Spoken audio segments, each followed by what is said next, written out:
पहले प्रैक्टिस हुई, होनी तो चाहिए थी और काम वही चल जाएगा। लेकिन अब जो है एमबीसी का कंसेप्ट है, इसमें हम लोग एक दो दिन आर्किटेक्चर ही समझेंगे पूरा, कैसे एप्लीकेशन साइकिल है, कैसे ये काम करता है, क्योंकि यहाँ कोडिंग थोड़ा सा अलग है। ठीक, तो मैंने एमबीसी थोड़ा समझाने की कोशिश की थी।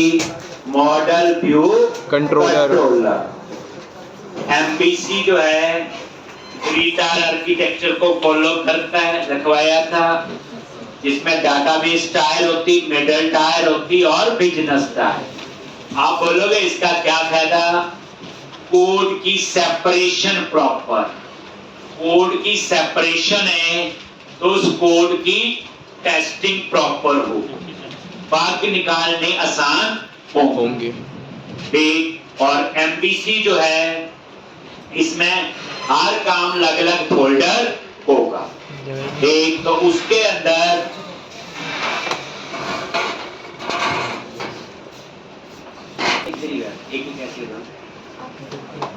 तो यहाँ पे तो कोई पूछे एमबीसी तो आप क्या बोलोगे? Model view controller retard architecture को फॉलो करता है, जिसमें कोड की प्रॉपर सेपरेशन है, जिसकी वजह से कोड की टेस्टिंग। अब इसमें क्या है? व्यू बनेगी, व्यू अलग बनेगा। अभी हम लोग क्या करते थे ASP.NET में, उसी पेज पे HTML, उसी पेज पे हम सारा कोड करते थे, उसी पेज पे हम डाटाबेस को एक्सेस कर रहे, तो पेज हैवी होगा। जितना पेज हैवी होगा सर्वर से उतना ज्यादा टाइम लेगा क्लाइंट की मशीन पे आने का। उससे क्या होगा? परफॉर्मेंस स्लो हो जाएगी सर्वर से जब पेज आएगा। लेकिन एमबीसी में क्या है? व्यूज नाम का एक अलग फोल्डर बना होगा, वो बिल्कुल लाइट वेट होगा, उसमें सिर्फ व्यू की ही कहानी होगी। दैट्स व्हाई एमबीसी के एप्लीकेशन से परफॉर्मेंस भी बेटर होगी। और ये लूजली कपल्ड है, ये एक दूसरे पे डिपेंडेंट नहीं है, लेकिन जो ASP.NET था वो टाइटली कपल्ड था। अब मॉडल क्या है? इसमें हम बिजनेस लॉजिक लिखते हैं। कंट्रोलर क्या है? रिक्वेस्ट हैंडलर है, यानी हमारी कोई भी रिक्वेस्ट, कुछ भी चाहिए, अगर एमबीसी आर्किटेक्चर फॉलो किया है तो हमारी रिक्वेस्ट किसके पास जाएगी? कंट्रोलर। तो कंट्रोलर क्या हुआ? Request handler. कंट्रोलर देखेगा कि कौन सी इंफॉर्मेशन मॉडल से चाहिए और उस इंफॉर्मेशन को पास करेगा व्यू से। अब ये एमबीसी का मीनिंग कॉमन है, जो मैं बातें कर रहा हूं, चाहे आप .NET में, चाहे PHP में, चाहे जावा में, चाहे पाइथन में। ठीक, तो अब मैं पहले आपको एक सिंपल एप्लीकेशन बनाऊंगा एमबीसी में। ठीक, पहले हम उसको थोड़ा सा समझें।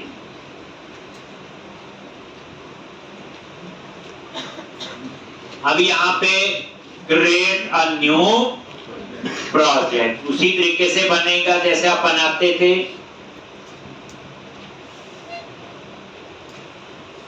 और यहां पे क्या चूज करना है? वही ASP.NET web application .NET framework, simple वही है टेम्पलेट। और यहां पे अंडरस्कोर एमबीसी प्रोजेक्ट और टाइम दे दिया 105। एमबीसी का प्रोजेक्ट है तो एमबीसी प्रोजेक्ट 105, कुछ भी नाम रख सकते हो। कहां सेव करना है? ब्राउज करके पाथ बता दो। तो मैंने क्या किया हुआ, D ड्राइव के अंदर एक फोल्डर बनाया हुआ ASP.NET MVC। आपने देखा जब ASP.NET की प्रैक्टिस की तो ASP.NET फोल्डर में ASP.NEट MVC, देन ये फोल्डर आपने चूज कर लिया। MVC में मास्टरी होनी चाहिए, और याद रखना MVC सिर्फ ASP.NET में नहीं, कल को पाइथन में काम करना है, वहां पे पूरा Django framework, Django web application के लिए होता है पूरा MVC। कल को PHP में काम करना है, वहां कोऑर्डिनेटर, टेक्जेंट, लारावल, ये सारे क्या है, MVC फ्रेमवर्क। जावा में काम करो, ये हर लैंग्वेज में होती है, बस फर्क क्या होगा, सिंटैक्स। मैं यहाँ C# का कोड लिखूंगा, कोई पाइथन का लिखेगा, कोई कंसेप्ट तो सेम रहेगा, मॉडल व्यू कंट्रोलर का मीनिंग तो यही रहेगा, यही होगा, रिक्वेस्ट हैंडलर ही होगा, ये सारी कहानी वैसे ही होगी। तो मैंने ASP.NET MVC फोल्डर बनाया, सेलेक्ट किया, प्रॉपर फोल्डर बना के प्रैक्टिस किया करो, क्योंकि जितना हमारा सिलेबस है वो कभी भी आपका वन टाइम में यूज नहीं होगा। किसी प्रोजेक्ट में कुछ चाहिए, किसी में कुछ, तो पुरानी डॉक्यूमेंटेशन देखनी हो तो जरूरी है। देन क्लिक ऑन क्रिएट और यहां चूज करो MVC। ये चेंज हो गया, पहले एम्पटी चूज करते थे, अब आ जाएगा MVC model view controller. Then click on create पे क्लिक किया। इसमें प्रॉपर वैलिडेशन, डिजाइन, लेआउट, ये आप प्रोजेक्ट के लिए सब कुछ पहले हम कुछ चीजें करके जाएं। आज मैं बोलूं इतना लेवल आपको हो गया कि डाटाबेस भी कोई अच्छी चीज है, इतना पता चल गया कि एक एप्लीकेशन में डाटाबेस और एप्लीकेशन कैसे वर्क करते हैं। अब ये सेम गेम जावा में भी होगा, सेम चीज पाइथन में, जिस मर्जी में काम करो, डाटाबेस बनाओ, टेबल बनाओ, स्टोर प्रोसीजर बनाओ। आगे उसके बाद कहां यूज करनी है, हमने ASP.NET में यूज किए, कोई जावा में करेगा, कोई पाइथन, कोई PHP में, सिर्फ हमें उसके क्या चाहिए, सिंटैक्स। अब ASP.NET में बता दिए जी कनेक्शन सिंक होता है, ऐसे होता, वैसे होता, तो कल को आप क्या करोगे, जावा में कनेक्शन सिंक कहां लिखते होंगे, डाटाबेस के कनेक्शन के लिए कनेक्शन की जगह क्या चीज होगी, आप सिर्फ यही ढूंढोगे ना जी कि वहां तो मुझे आता है, इसमें नहीं आता है। तो ये देखो, और ये सॉल्यूशन एक्सप्लोर पे गए, यहां पे, और ये देखोगे सॉल्यूशन एक्सप्लोर पे गए और यहां कई फोल्डर बने। तो थोड़ा सा मैंने फोल्डर्स के बारे में आपको बताना है, ध्यान से। कुछ फोल्डर का आइडिया तो इजीली हो जाएगा, जैसे सबसे पहले web.config। अब मैं मत पूछ रहा ये क्या होती, तो भेजती हो वेब कॉन्फ़िग वही है, कनेक्शन सिंक लिखते हैं, क्या होता है कनेक्शन सिंक, सारी कहानी आ गई। हम लिखेंगे, यहां लिखेंगे तो वेब कॉन्फ़िग फाइल वही। एक उसके बाद packages.config,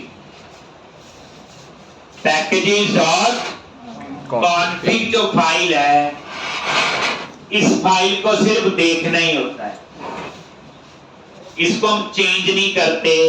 इससे हमें ये पता चलता है कि इस प्रोजेक्ट में कौन कौन से पैकेज इंस्टॉल्ड है और उसका कौन सा वर्जन है।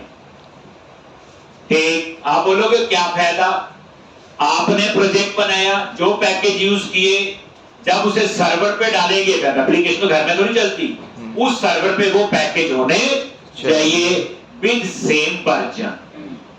तो कई बार क्या होता, मेरे लैपटॉप पे ठीक चल रहा है, दूसरे पे नहीं चल रहा है, तो कई बार क्या होता वर्जन, क्योंकि आपको पता है हायर वर्जन की चीज लोअर में नहीं चलती, कभी लोअर की हायर में चल जाएगी। तो इसलिए इनकी हमें कई बार जरूरत पड़ती है देखने के लिए, तो ये वाला पैकेज है तो इसको ऐसे इंस्टॉल करो, वो बताएंगे आगे क्या करना है। नेक्स्ट, उसके बाद फैब आइकन, क्या होता है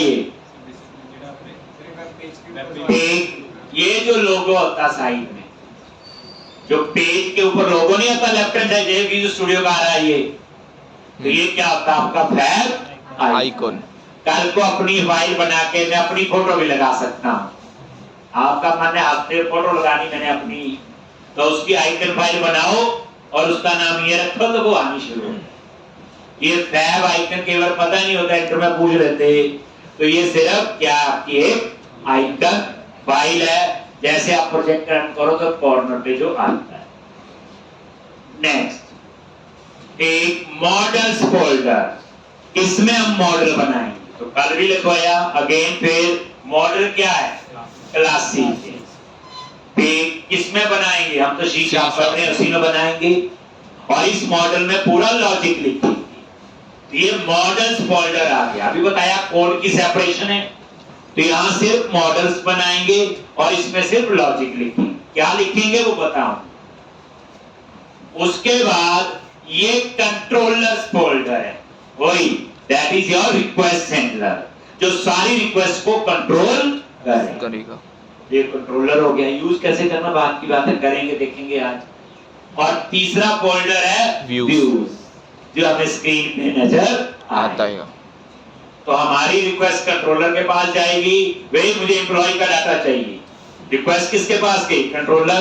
कंट्रोलर जाएगा मॉडल में, मॉडल से एम्प्लॉय के लिए जो डाटा फेच करने का मेथड होगा उसको कॉल करेगा और उसका डाटा किसको पास कर देगा, व्यू। व्यू में क्या होगी, HTML, बूटस्ट्रैप, CSS, जावास्क्रिप्ट। अच्छा व्यू बने, इन फोल्डर समझ आगे, मॉडल्स, व्यूज और कंट्रोलर, यानी कोड की सेपरेशन होगी। मैंने तो नहीं बनाए फोल्डर, बने हुए मॉडल्स, व्यूज, कंट्रोलर।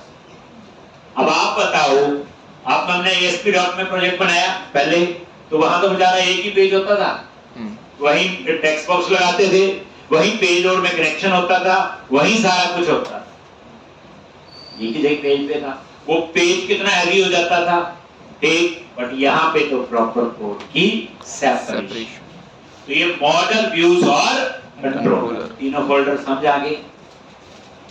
फिर उसके बाद कंटेंट फोल्डर है, और ये जो कंटेंट फोल्डर है इसमें सारी CSS फाइल है। बूटस्ट्रैप, बूटस्ट्रैप क्या है, ये CSS उसकी एक्सटेंशन होती है, उसको कहते हैं cascade style sheet. CSS cascade style sheet.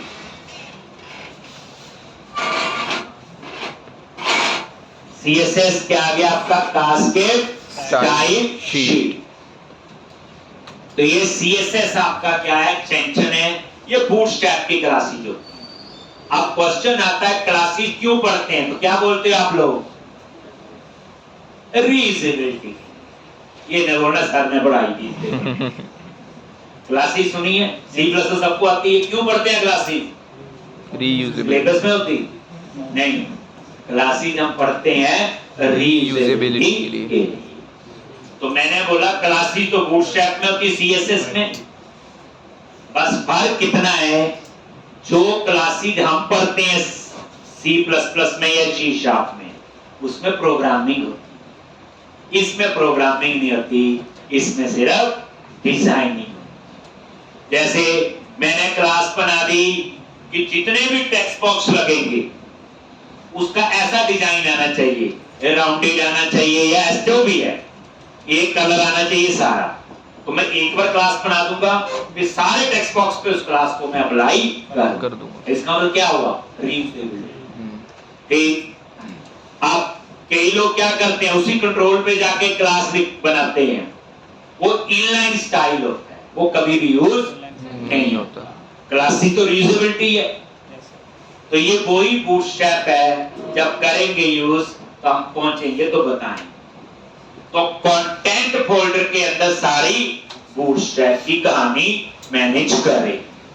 Scripts, JavaScript, front end पे कोडिंग करनी हो, व्यू वाली साइड कोई प्रोग्रामिंग करनी हो, तो उसके लिए क्या यूज होती, जावास्क्रिप्ट।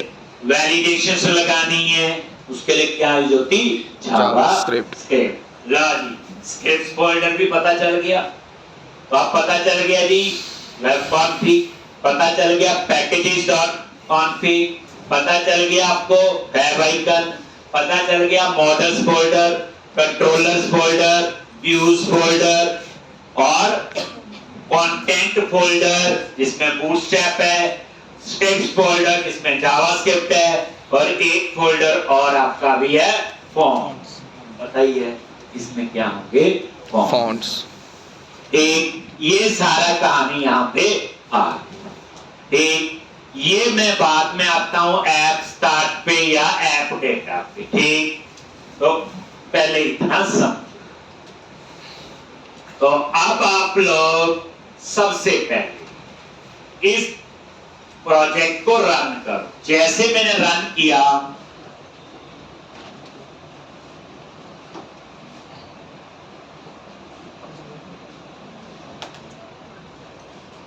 तो ये जो स्क्रीन अब आएगी नजर,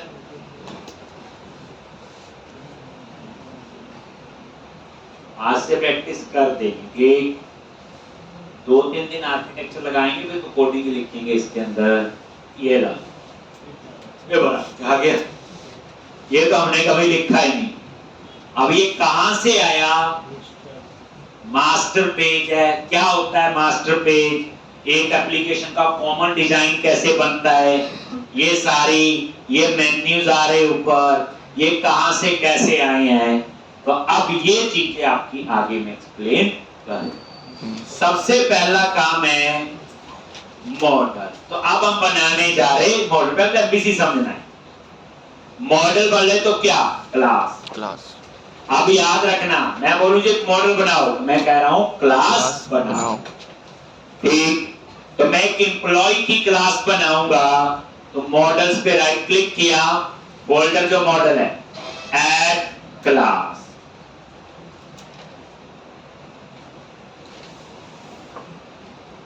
ऐड क्लास, और क्लास का नेम दे दिया मैंने एम्प्लॉय। क्लास का नेम क्या दे दिया? एम्प्लॉय।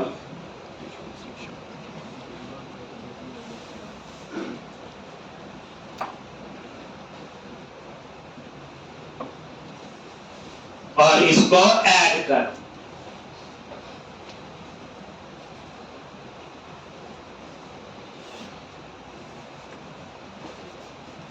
देख लो, मॉडल्स फोल्डर है, इसके अंदर एक क्लास बनाई employee.cs। पहली बार हम अपनी क्लास बना रहे, अभी तो बनी हुई उसकी कमांड, ये वो सारा कुछ। हमें असल में अभी क्लासेस का पता ही नहीं। हम तो मन में खुश होकर पढ़ के आए हैं। उसके लिए आपको 1 महीना और वेट करनी पड़ेगी कि असल में एसक्यूएल कनेक्शन है क्या।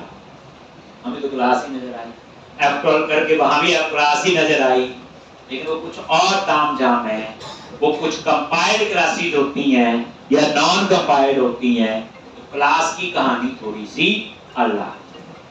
तो अभी हम सिंपल क्लास बना रहे। आगे आप यहाँ पे पब्लिक क्लास, तो ये क्या बना रहे? मॉडल्स फोल्डर पे गए, एक एम्प्लॉय के लिए क्लास जिसमें एम्प्लॉय की इंफॉर्मेशन हो।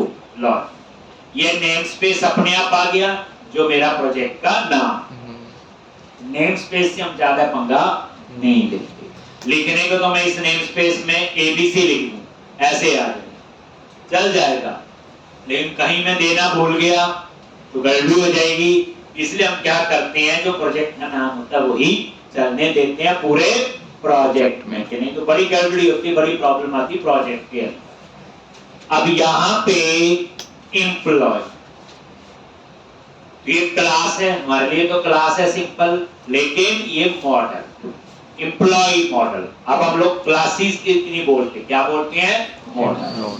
तो एम्प्लॉय नाम का मॉडल बना रहा हूं, और इसमें मैं 4 मेंबर लूंगा, एम्प नंबर, नेम, एड्रेस और सैलरी। ठीक, तो इसके लिए मैं बनाऊंगा प्रॉपर्टीज। पहली बार बना रहे प्रॉपर्टी, ध्यान से। प्रॉप, ये प्रॉप कीवर्ड लिखा और 2 बार टैब प्रेस करो, अपने आप ही प्रॉपर्टी का पूरा सिंटैक्स आ गया। एक बंदा कितनी चीजें याद रखेगा, जैसे हमने पता नहीं कितनी चीजें पढ़नी है, हम तो कंफ्यूज हो जाएंगे। तो इनको हम कहते हैं कोड स्निप्स। जैसे फॉर लूप मुझे नहीं याद आ रहा है, सी में तो आता है, यहां मैं भूल गया, या फॉर ईच या कोई भी चीज, तो उसके लिए इन्होंने क्या बनाए हुए हमें कोड स्निप्स। कोड स्निप्स कुछ नहीं होते, शॉर्टकट्स होते हैं। जैसे देखो, प्रॉपर्टी के लिए प्रॉप, बस लिखा भी आ रहा है बच्चे, ये देखो रट्टे वाली बात नहीं, तो पहली बार के लिए नई चीज है। कोड स्निप्स है, जब कोड स्निप्स लिखा तो 2 बार टैब प्रेस करना, बस आ गया। एक डाटा टाइप इन, और ये प्रॉपर्टी का नाम दे दिया मैंने एम्प नंबर।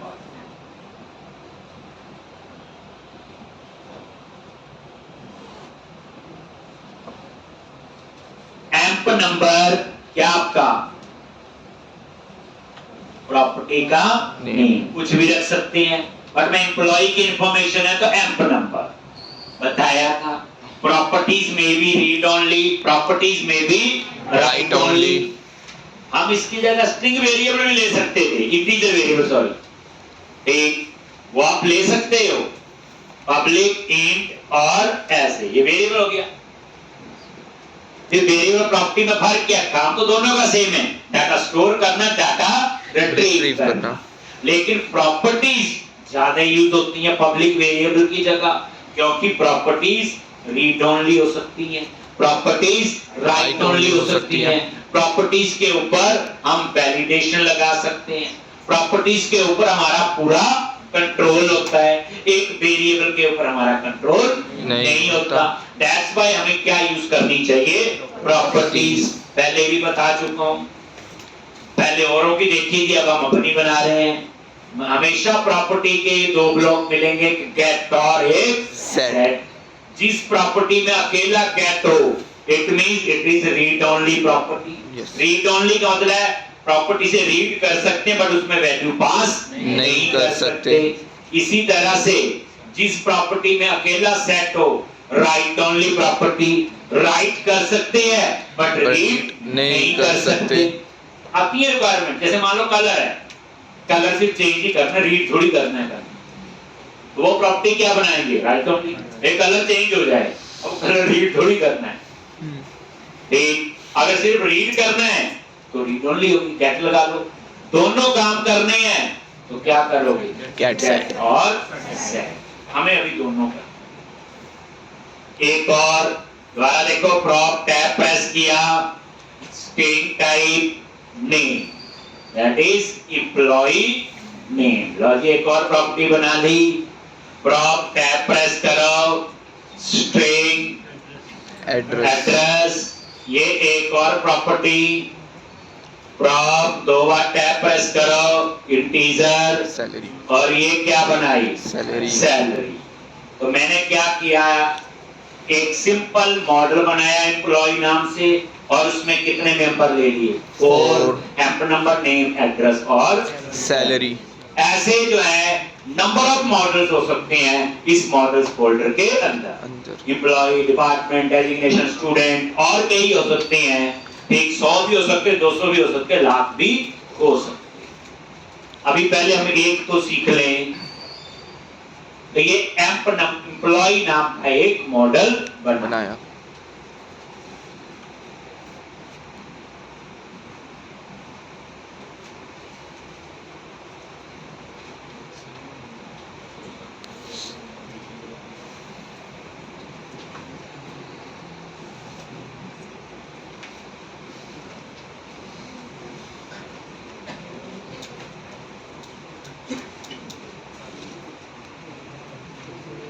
हो गया, चले आगे। अब हम बनाएंगे कंट्रोलर। क्या बनाएंगे, कंट्रोलर, जहां इस मॉडल को एक्सेस करें। चले आगे, लिख ले ये बच्चे। तो ये मॉडल है, अब इसे ऐसे कंसीडर करो, इस मॉडल्स फोल्डर में ऐसे नंबर ऑफ मॉडल्स बन सकते हैं, नंबर ऑफ क्लासेस। अब बनाएंगे कंट्रोलर। ये कंट्रोलर के अंदर होम कंट्रोलर बना हुआ, अभी छोड़ दो, हम अपना बना रहे हैं। कंट्रोलर्स पे राइट क्लिक किया, ऐड कंट्रोलर। अब हम कंट्रोलर बनाएंगे, फिर बनाएंगे व्यू। अभी तो पता चलेगी पूरी कहानी, अभी तो थ्योरी बताई थी। कंट्रोलर्स पे राइट क्लिक करो, ऐड कंट्रोलर, आरा लिखा हुआ, ऐड कंट्रोलर, सबसे ऊपर ऐड कंट्रोलर। कंट्रोलर्स फोल्डर पे राइट क्लिक करो, ऐड कंट्रोलर, सबसे ऊपर लिखा है कंट्रोलर, और यहां लिखा है कंट्रोलर MVC5 कंट्रोलर।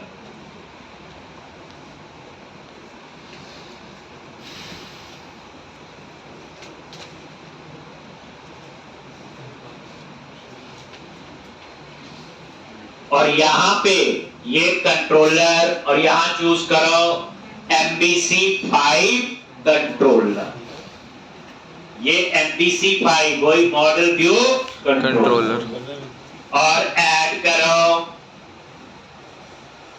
तो आपने क्या किया, दोबारा देखो, MVC5 कंट्रोलर एम्प्टी, ये चूज करना है, खुद ही बनाना जो चाहिए। MVC5 controller empty, then click on add.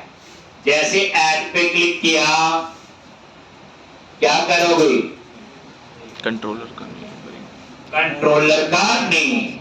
अब ये जो बच्चे कंट्रोलर का नेम देना है, इसकी प्रॉपर कन्वेंशन फॉलो करनी पड़ेगी। जैसे पहले कंट्रोलर का नेम और साथ में कंट्रोलर कीवर्ड कंकैटिनेट करना पड़ेगा, अटैच। जैसे मैंने लिख दिया कंट्रोलर का नाम एम्प्लॉय, एम्प्लॉय ये तो मैंने एम्प्लॉय लिख दिया, लेकिन साथ में क्या लिखा गया, कंट्रोलर कीवर्ड। ये एक बार आप देख लो, ये आपका इसका रूल है, सिंटैक्स है।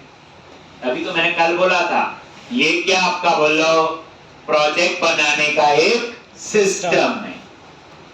ठीक, अगर आप पीछे कंट्रोलर क्लास कंट्रोलर नहीं लिखोगे तो ये एक सिंपल क्या बन के रह जाएगी, क्लास। ये कंट्रोलर कंसीडर नहीं होगी, इसलिए इसके साथ तो कंट्रोलर क्या आपका बेसिकली कीवर्ड है, सी कैप्स में। आगे का नाम आपकी मर्जी है, एम्प्लॉय है तो एम्प्लॉय लिख देंगे, डिपार्टमेंट लिखे, स्टूडेंट है तो इसका नाम तो हम कुछ भी दे सकते हैं। तो यहां पे मैंने यही किया, एम्प्लॉय कंट्रोलर ऐड। जैसे ऐड पे क्लिक किया, लॉन्च। अब कंट्रोलर फोल्डर के अंदर employee controller dot CS file बन गई। होती तो क्लास ही नहीं है सारी, ये देख लो आपके सामने नजर आ रहा है। और ये देखो पब्लिक क्लास एम्प्लॉय कंट्रोलर। अगर मैं ये कंट्रोलर कीवर्ड इससे हटा दूं तो चाहे कंट्रोलर इनहेरिट भी है तब भी क्या कंसीडर होगी, क्लास। इसलिए कन्वेंशन पूरा ध्यान रखना आपने। ये लो,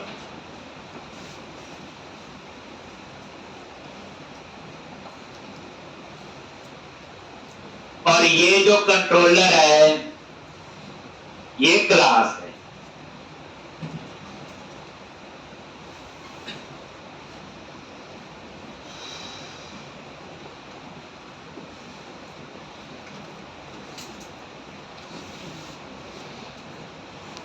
ये इनहेरिट हुई है, मैंने नहीं बनाई। एक बार F12 पे शुरू करेंगे, कुछ नया आया है, लर्न। कंट्रोलर पे F12 प्रेस किया, ये क्या है, एब्स्ट्रैक्ट क्लास। एब्स्ट्रैक्ट क्लास है। इस क्लास को सिर्फ इनहेरिट ही कर सकते, यही था। सीड क्लास होती उसे इनहेरिट नहीं कर सकते। आगे देखो, और ये क्लास किस नेम स्पेस में, system dot web dot MVC। Logic. तो अब वापस आ गए। अब कंट्रोलर के अंदर ये स्पेशल मेथड होते हैं जिनको हम क्या कहते हैं, एक्शन रिजल्ट। ये जो आ रहे एक्शन रिजल्ट ये मेथड है, और ये मेथड किसके साथ एसोसिएट होते, व्यू के साथ। तभी इसके नीचे क्या लिखा आ रहा है, व्यू। तो ये एक्शन रिजल्ट ये स्पेशल मेथड है जो किसके साथ यूज होते हैं, व्यू के साथ। कैसे, ये नाम आप चाहो तो चेंज भी कर सकते हो, नहीं तो मैं इंडेक्स ही रहने देता हूं। बाद में जब जरूरत होगी, हम कुछ और बनाने होंगे तो मर्जी का नेम दे सकते हैं। अब इसके अंदर आप आ जाओ। अब हमने एम्प्लॉय मॉडल एक्सेस करना, यही लिखवाया ना। कंट्रोलर क्या एक्सेस करेगा, मॉडल को। कैसे, लॉजिक एम्प्लॉय क्लास का नेम, लेकिन ये तो नहीं आ रहा है, तो इसका नेम स्पेस एक्सपोज करो। कैसे, वो तो पता चल गया होगा। ये देखो कौन से फोल्डर में, ये एम्प्लॉय, और ये देखो आ भी गया, और ऊपर इंपोर्ट हो गया, नहीं हो गया। एक तो एम्प्लॉय, और यहां पे क्या आएगा, एम्प्लॉय, और ये देखो न्यू, और न्यू के बाद क्या कॉल होता है उसका, कंस्ट्रक्टर। आगे। और ये जो एम्प्लॉय क्लास है इस पे F12 प्रेस करो, देखो आगे वहीं पे। इसे हमारी क्लासेस में भी अक्सर चलता है। अब उसके बाद ये उस क्लास का ऑब्जेक्ट बनाए। ठीक, ये कैसे बनाते हैं? सेम पता। अब इसमें क्या क्या मेंबर हैं? एम्प्लॉय डॉट एम्प नंबर, क्योंकि अभी डाटाबेस नहीं यूज कर रहा हूं, नहीं तो कल को डाटाबेस के साथ होगा। फिर एम्प्लॉय डॉट नेम, यहां पे नेम लिख दिया आपने। Employee dot address, Chandigarh.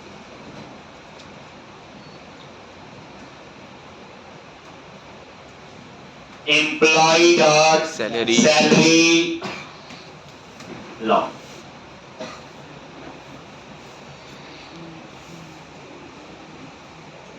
ऐसे होता है। क्लास का ऑब्जेक्ट बनाया और ये सारे मेंबर क्या हैं? Non static. नॉन स्टैटिक है ना, देखो मतलब इनके आगे स्टैटिक नहीं लिखा हुआ ना।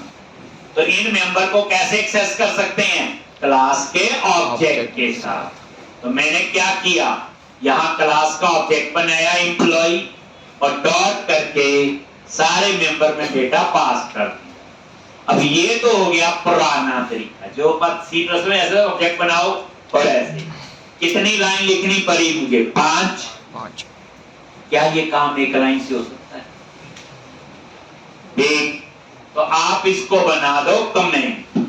सेलेक्ट किया, कैसे बनाते हैं?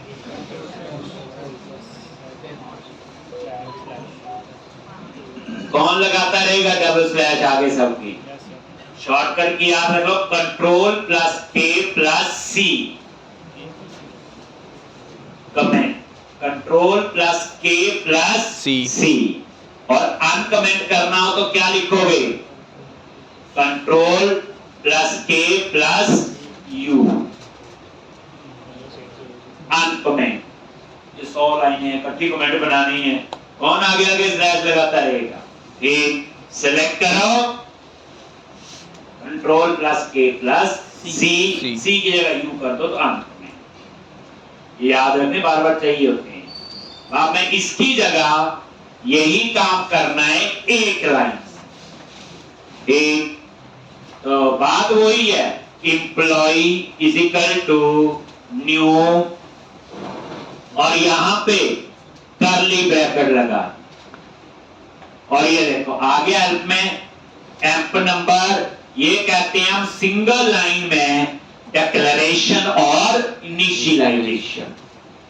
क्लास का ऑब्जेक्ट भी बना, डिक्लेयर भी हुआ और इनिशियलाइज। जैसे एम्प नंबर, देन नेम, सब हेल्प में आता है। और यहां पे आपने ये कर एड्रेस, डेट,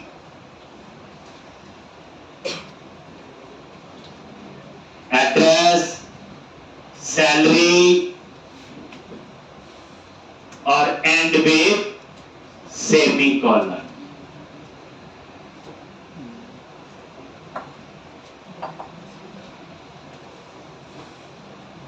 एम्प नंबर,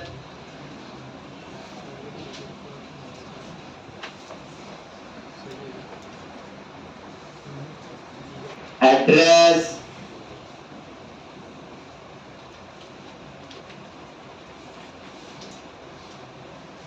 और सैलरी। तो सिंगल लाइन में देखो डिक्लेरेशन और इनिशियलाइजेशन। तो एक तरीका आपका ये भी है, लिख लोगे ये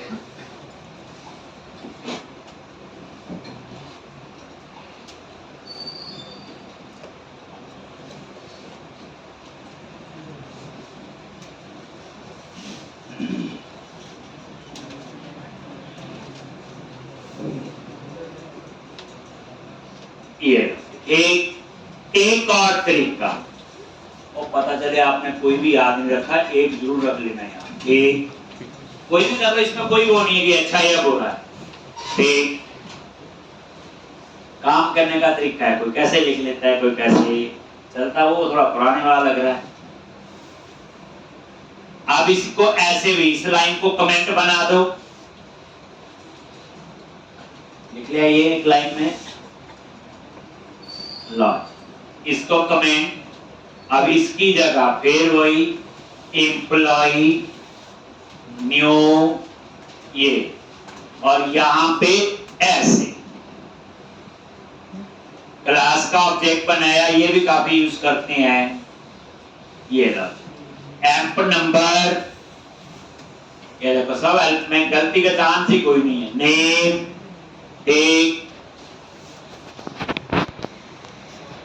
एड्रेस,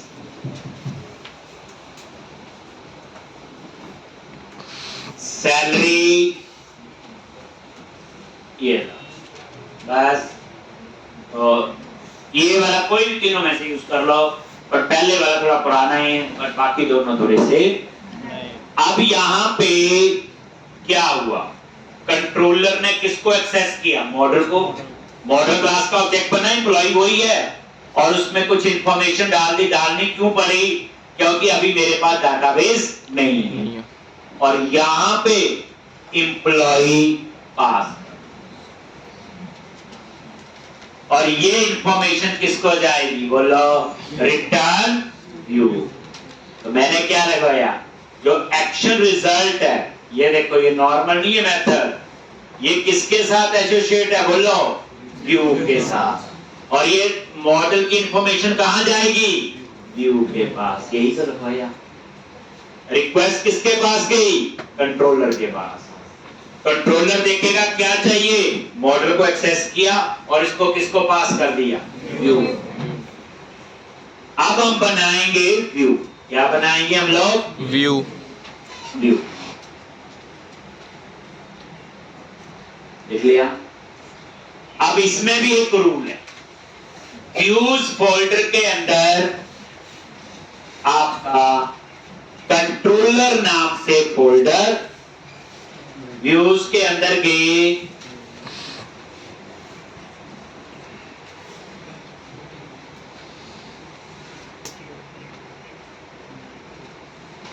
और यहां पे एम्प्लॉय नाम का क्या है, फोल्डर। ये मैंने नहीं बनाया, ये अपने आप बन गया। जैसे ही कंट्रोलर बना, और कंट्रोलर नाम से क्या बन गया, फोल्डर। फोल्डर का नाम आ गया एम्प्लॉय। कंट्रोलर तो कीवर्ड है ना, वो नहीं आएगा। ठीक, तो व्यूज के अंदर एम्प्लॉय नाम का फोल्डर बना हुआ। एम्प्लॉय बोले तो कंट्रोलर नाम।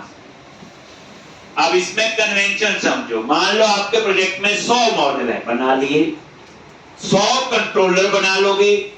व्यूज के अंदर वो 100 फोल्डर बन जाएंगे, कोड की प्रॉपर डिवीजन होगी। अब इस एम्प्लॉय फोल्डर में मैं वही व्यू बनाऊंगा जो एम्प्लॉय कंट्रोलर के साथ यूज होंगे। तो कोड को आइडेंटिफाई करना, कोड को टेस्ट करना आसान होगा। तो एम्प्लॉय फोल्डर पे राइट क्लिक करो, ऐड व्यू। अब क्या बनाएंगे, व्यू। और व्यू का नेम और एक्शन का नेम सेम होना चाहिए। तो मेरे एक्शन का नाम है इंडेक्स, हम बात कर रहे हैं ये, क्या नेम है इसका, बोलो इंडेक्स। इंडेक्स। अगर इसका नाम कुछ और रख लो तो वो होना चाहिए। तो इंडेक्स नाम से क्या बनाएंगे, व्यू। तो व्यूज के अंदर एम्प्लॉय पे राइट क्लिक किया, ऐड व्यू, और यहां पे MVC 5 view, then click on add, और ऐड पे क्लिक कर, आगे। और व्यू का नेम क्या रखना है, इंडेक्स, बताया जो एक्शन का नेम है। और टेम्पलेट एम्प्टी रहने दो, हम भी एम्प्टी हैं। और उसके बाद ऐड पे क्लिक। अब ये क्या करेगा, index.cshtml नाम से फाइल बनाएगा, जहां पे हम HTML वगैरह की सारी कहानी लिख। सिंपल ऐड पे क्लिक करो। जैसे ऐड पे क्लिक किया तो एम्प्लॉय फोल्डर के अंदर इंडेक्स नाम से बन गया, और इसका पूरा नाम है index.cshtml। CSHTML। एक बात वही, कंट्रोलर के पास रिक्वेस्ट गई, दैट इज एम्प्लॉय कंट्रोलर, वही मुझे एम्प्लॉय का डाटा चाहिए। तो मैंने इंडेक्स में क्या किया, एम्प्लॉय मॉडल क्लास का ऑब्जेक्ट बनाया और उसमें कुछ डाटा डाला और उसको पास कर दिया व्यू। अब ये व्यू इंडेक्स डॉट CSHTML और यहां पे मैं अपना कोड लिखूं। ठीक, तो ये जो लिखा आ रहा हमें नहीं पता क्या, डिलीट कर दिया। अब खुद लिखना है, तो अब आपने यहाँ पे कैसे आपने मॉडल को एक्सेस करना है और कैसे यहाँ पे डेटा आए। पहली बात, @model, ये जो @ आगे है ये सिंटैक्स है। बेसिकली ये जो पेज होते हैं इनको हम कहते हैं रेजर पेजेस, RAZOR। ये जो व्यू है that is your razor pages. और रेजर पेजेस का जो सिंटैक्स है easy to use, user friendly, उसमें सिंपल आपका @ लगता है। क्या लगता है उसमें? Easy to use and user friendly. सिर्फ क्या लगता है आगे बोलो? @। सिंपल सिंटैक्स है। मॉडल कीवर्ड है M स्मॉल में, याद रखना। और किस मॉडल को ऐड करना है? एम्प्लॉय। कैसे ऐड होगा? तो यहां बच्चे इसका पूरा नेम स्पेस दिखना पड़ेगा। ये इसी में ना एम्प्लॉय क्लास, कैसे लिखूंगा देखो, जो नेम स्पेस है वही प्रोजेक्ट का name dot models dot employee. तो ये ऊपर हमने मॉडल ऐड कर दिया। @model ये कीवर्ड है M स्मॉल में, मॉडल ऐड किया। जैसे आप ऊपर हैश इंक्लूड करके ऐड करते थे, कुछ करना हो इसमें ऐसे। पहली बात, एक व्यू में एक ही मॉडल ऐड होगा, एक से ज्यादा कभी नहीं होंगे। जैसे मान लो आप कहते एक और मॉडल चाहिए, ठीक,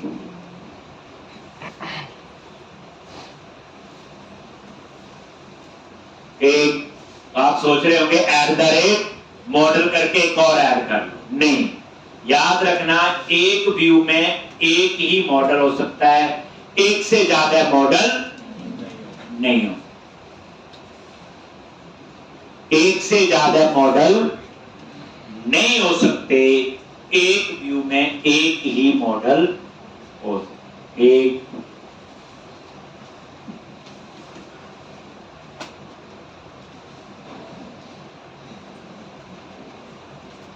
एक व्यू में एक ही मॉडल ऐड हो सकता है, एक से ज्यादा मॉडल ऐड नहीं। ठीक हो गया, ऊपर ऐड हो गया मॉडल। एम्प्लॉय क्या है?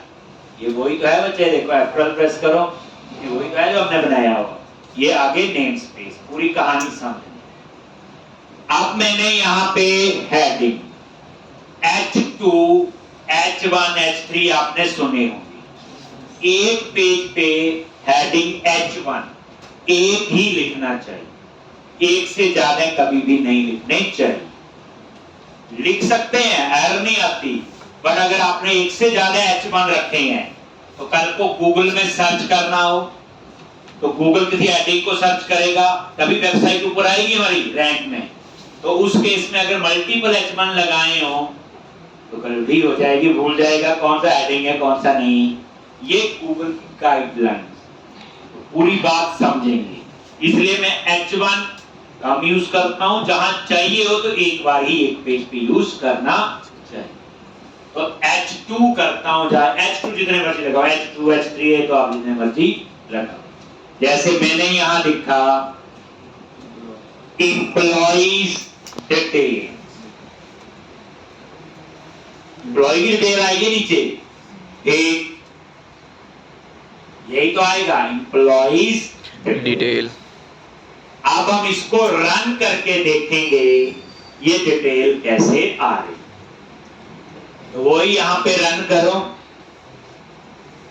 ये यहां पे गए रन किया। अब आप एक और फंडा समझोगे क्या है,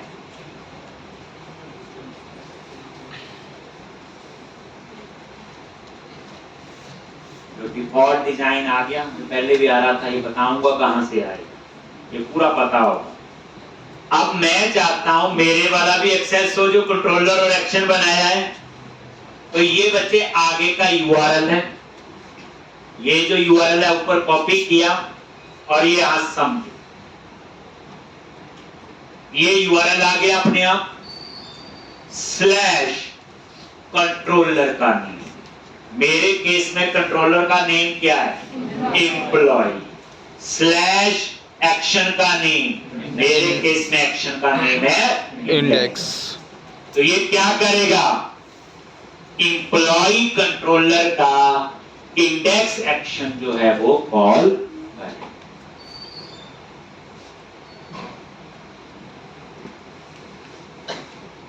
एम्प्लॉय का इंडेक्स एक्शन कॉल करेगा।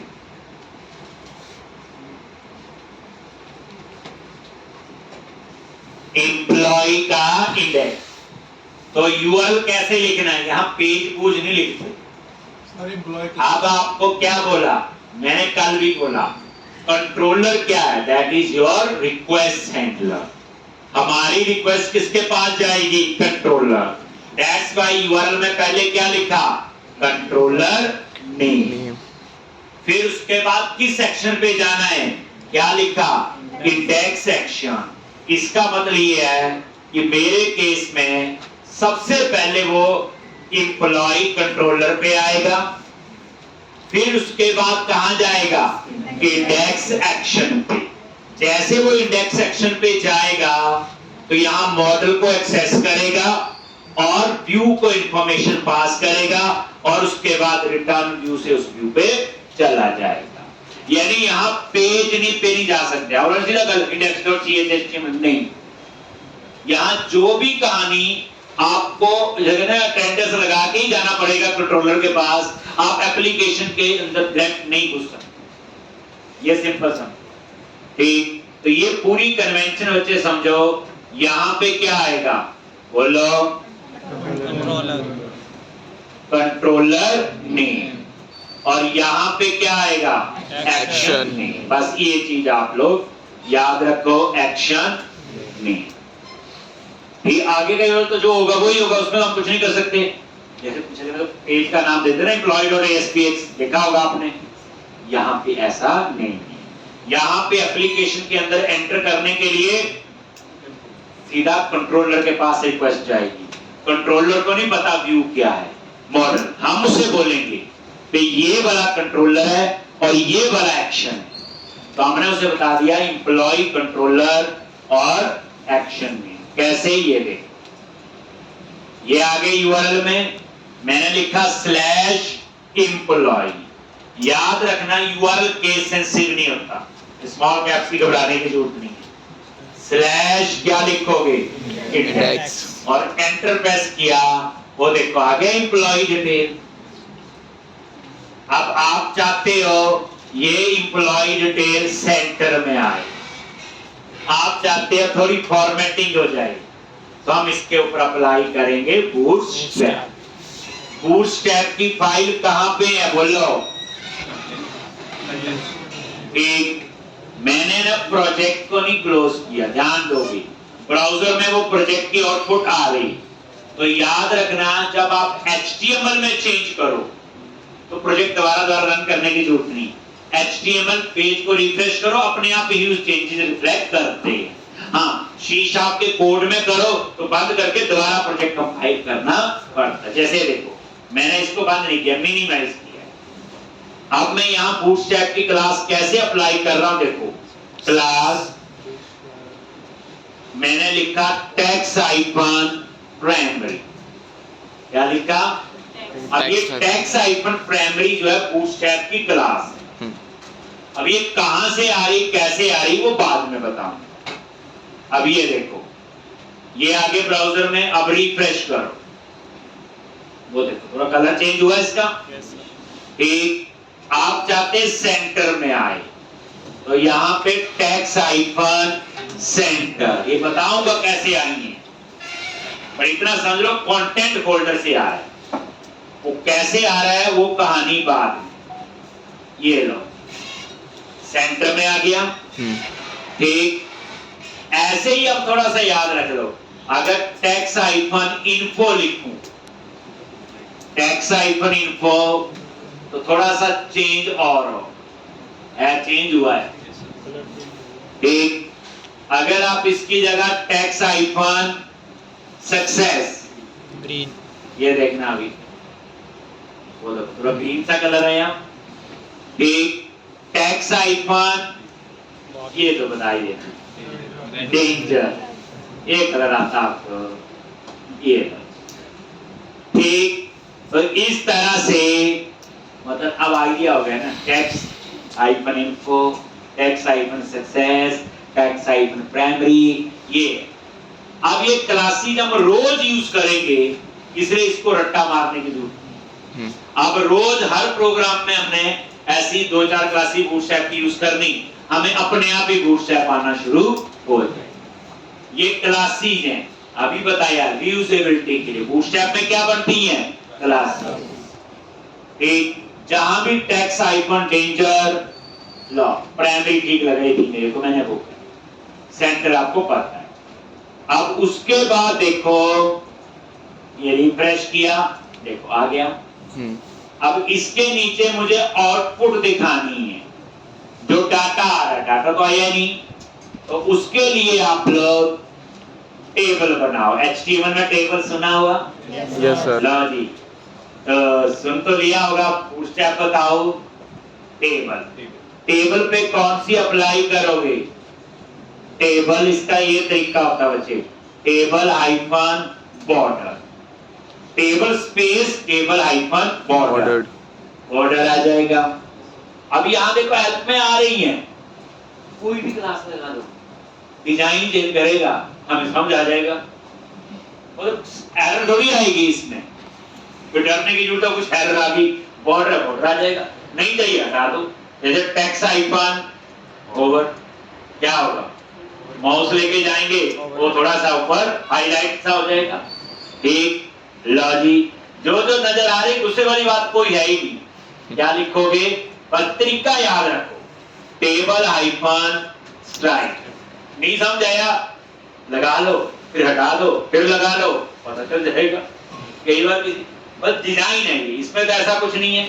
ठीक, तो ये आपने बस तरीका याद रखो। तो टेबल पे बूटस्ट्रैप अप्लाई करना है तो टेबल पहले लिखना है, space then table hyphen table hyphen table hyphen, सब मिल। अब उसके अंदर हेडिंग देनी है, टीएच टेबल हेडिंग, याद रखना। कई लोग हेडिंग के लिए टी हैश टैग नहीं लगाते, ये लगाना जरूरी है, गूगल की गाइडलाइन। गूगल ना बड़ा काम करता है बच्चे, तामझाम जो वेबसाइट बनी होती है, कैसे ऊपर आएगी, कैसे ये हेडिंग्स काम करते हैं, तो ये मैंने टीएच टैग लगा दिया, टेबल हेडिंग, और ये हेडिंग की रो बनेगी, टीआर हो गया टेबल रो, और इसके अंदर टीएच हो गया टेबल हेडिंग। अब रोज HTML लिखनी, रोज बूटस्ट्रैप, बाकी तो तामझाम होगा ही।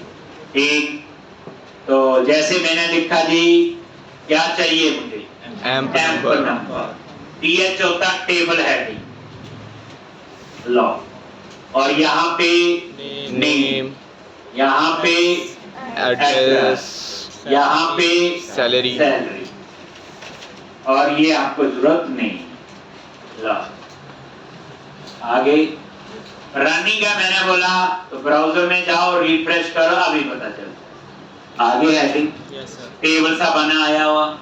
स्ट्राइक नहीं समझा था, इसमें थोड़ा सा हाईलाइट का सा आता है। अब उसके बाद नीचे आपने डेटा डिस्प्ले क्या करना है, डेटा को डिस्प्ले करना है, डेटा डिस्प्ले। तो डेटा डिस्प्ले के लिए क्या करोगे, टी हेड के बाद लगाओ टी बॉडी, यही नहीं लगाते, सीधा टीआर लिख देते हैं, दो काल का अप्रोच चल जाएगा, आउटपुट में कोई फर्क नहीं आता, लेकिन इंटरनल स्ट्रक्चर में वो इस तरह से डाटा कैसे एक्सेस करना है। अब ये देखोगे, टी बॉडी हो गया किसके लिए, डेटा के लिए, खाली भी करनी है यूज, अब रोज ही करना है। PR यहां लूप नहीं लगाएंगे, एक ही एम्प्लॉय का डाटा आएगा। अगर मेरे पास कल को एक से ज्यादा एम्प्लॉय होंगे तो मैं इस चीज को किसमें डालूंगा? लूप। अभी तो एक ही एम्प्लॉय का ऑब्जेक्ट बना के पास किया था, इसलिए मुझे लूप लगाने की जरूरत नहीं है। अब आ जाओ यहाँ पे, क्या करोगे? TD table data. अब इस कॉलम में एम्प नंबर आए, क्योंकि इसी के नीचे आएगा ना एम्प नंबर। तो कैसे आप लोग, अब हम इस मॉडल को एक्सेस करेंगे। ऐड करने का फायदा तभी है। तो कैसे एक्सेस करते हो? देखो यहां पे @ ये सिंटैक्स और मॉडल। पहली बात एम कैप्स में लिखना है। जब मॉडल को एक्सेस करना है तो एम कैप्स में, जब मॉडल को ऊपर ऐड करना है तो एम स्मॉल में। याद रखना, ऐड किया तो एम स्मॉल में, एक्सेस किया तो एम कैप्स। तो ये हो गई है। और ये मॉडल कीवर्ड है और ये ऑटोमेटिकली उस टाइप का डिक्लेयर हुआ। देख लो, जैसे इस पे माउस लेके गए, ये किस टाइप का हुआ? एम्प्लॉय टाइप का, जो ऊपर ऐड। और अभी बताया एक ही मॉडल ऐड हो सकता है, इसलिए कंफ्यूज नहीं होगा ये कभी। दो क्लासेस कभी भी ऐड नहीं हो सकती। तो ये मॉडल क्या कर रहा है बच्चे? इस मॉडल को एक्सेस कर रहा है। ना पता चले, ये देखो, इस पे माउस लेके जाओ, ये देखो आना लिखा हुआ। ठीक, फिर क्या करना? Model dot amp number. बस मॉडल में क्या आ गया? एम्प्लॉय। तो employ dot amp number, name, address और सैलरी। और इसी तरह से ये देखो, एम्प नंबर, नेम, एड्रेस और सैलरी। प्रैक्टिस तो बनती है आज, कल क्या क्या होगा सोचो। तो आज धीरे से थोड़ा सा मैंने HTML यूज की, थोड़ी सी बूटस्ट्रैप, MVC तो यूज हुआ ही है, और बाकी कहानी को आगे पता। तो मॉडल, व्यू और कंट्रोलर। ये देखो, रिफ्रेश करो, आगे देखा नीचे। और ये देखो, जैसे मैं ये देखो ना, ओवर ये था ना, देखो आ रहा ना, देखो ये देखो। ठीक, तो यहां से आपको ये आइडिया हो जाएगा। इतना लिख लो। अब ये बूटस्ट्रैप कहां से आया, कैसे आया? ये जो आप पेज देख रहे हो, ये कहां से आया पेज? मैं चाहता हूं यहां मेरा मेन्यू भी आ जाए, एम्प्लॉय, जैसे होम, अबाउट, कॉन्टैक्ट आए हैं। तो ये सारी कहानी होगी। तो कल हम इसी एप्लीकेशन में आगे करेंगे। 2-3 दिन लगेंगे पूरा समझने में, पूरा नहीं समझाया, जादू ही।